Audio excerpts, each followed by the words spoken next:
برادران السلام علیکم امام ابھی میرے لائیو ویڈیو میں آپ لوگوں کا سواگت ہے اور عیسیٰ گڑھ کے سنتولیا نمبر 5 میں جشن غوث الورا کانفرنس جو تشریف لائے وہ یہاں سے سن رہے ہیں اور جو ابھی تک تشریف نہیں لائے ہیں وہ اپنے گھروں سے سن سکتے ہیں۔ فری میں شادی کرنا، کرنا ولیمے میں پورے گاؤں کو کھلانا ضروری نہیں ہے، شادی میں پورے رشتہ دار پر 1000 لوگوں کو انوائٹ کرنا ضروری ہے، رہنمائی کرنے کی ضروری نہیں ہے۔ اپنی حیثیت کے مطابق چند افراد کو بلا کر نکاح کرنا، ایک پیالے دودھ سے ولیمہ کر لینا، جیسے نبی نے ام المؤمنین سیدہ عائشہ صدیقہ کو صدی کے بعد کیا، اور سماج کو میسج دینا، ہم جہیز مانگ کر غریب بیٹیوں کو مرتد بنانا نہیں چاہتے، بلکہ جہیز کا بائیکاٹ کر کے غریب بیٹیوں کو سماج میں عزت دینا چاہتے ہیں۔ تو کتنے نوجوان ایسا کرنا چاہتے ہیں؟ کتنے نوجوان؟ دیکھیے زبردستی والا ہاتھ مت اٹھائیے گا، ہے نا، بلکہ یہ سوچیے صرف نوجوانوں سے گزارش ہے، لیکن آپ سے میری یہی گزارش ہے، آپ میری بات میری سنیے، پھر اس کے بعد میری گفتگو ختم۔ آپ اسے خود زندگی میں یاد رکھیں۔ آج ہماری قوم کے نوجوان سمجھتے ہیں میں جو کماتا ہوں یہ سب میرا ہے۔ آج VIP پڑھی لکھی بیویاں ہے نا، بیویاں سمجھتے ہیں نا، جو ہم لوگوں کی بیویاں ہیں وہ سمجھتی ہے میرا شوہر جو کما رہا ہے یہ سب میرا ہے، وہ سمجھتی ہے کہ باپ کا کچھ ہے یہ نہیں ہے، ماں کا کچھ ہے یہ نہیں ہے۔ ارے آج کل تم بہوؤں کا اتنا من بڑھ گیا کہ یہ کہتی ہے میرا شوہر نہیں کماتا تو آج آپ کا حشر برا ہو جاتا، یہ تو کماتا ہے کہ گھر چل رہا ہے۔ قوم کے لوگوں یاد رکھنا، زندگی میں ان باتوں کو۔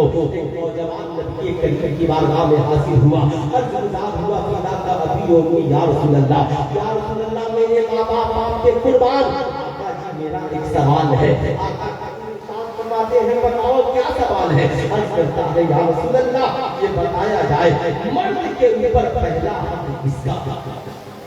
مرد کے اوپر پہلا کس کا ہے؟ کونین کے تاجدار جواب دیتے ہیں مسکرا کر تمہاری ماں۔ مرد کے اوپر پہلا حق کس کا ہے؟ تمہاری۔ پورا بدن ہاتھ اٹھا کر بول دے مرد کے اوپر پہلا کس کا ہے؟ ہماری۔ اور زور سے بولے ہماری ماں کا۔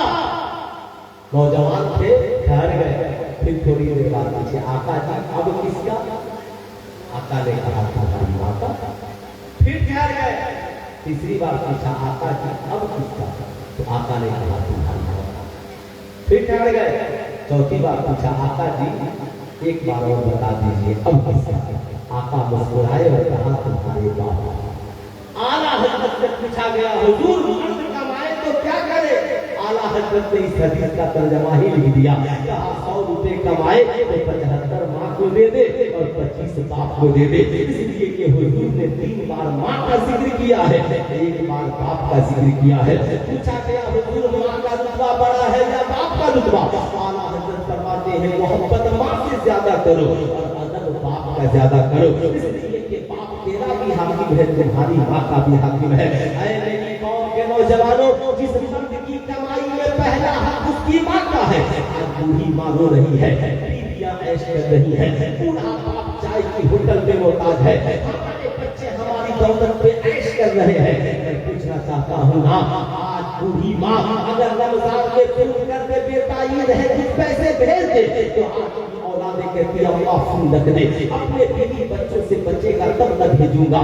سلطان رضا کہنا چاہے گا جب ماں کو دینے کی باری آتی ہے تو کہتے ہو بیوی بچوں سے بچے گا تب نہ بھیجوں گا۔ کیا تمہاری ماں نے بھی کبھی بچپن میں تجھ سے کہا تھا بیٹے روٹیاں بن گئی ہے پہلے میں کھاؤں گی بچے گا تو تو کھانا؟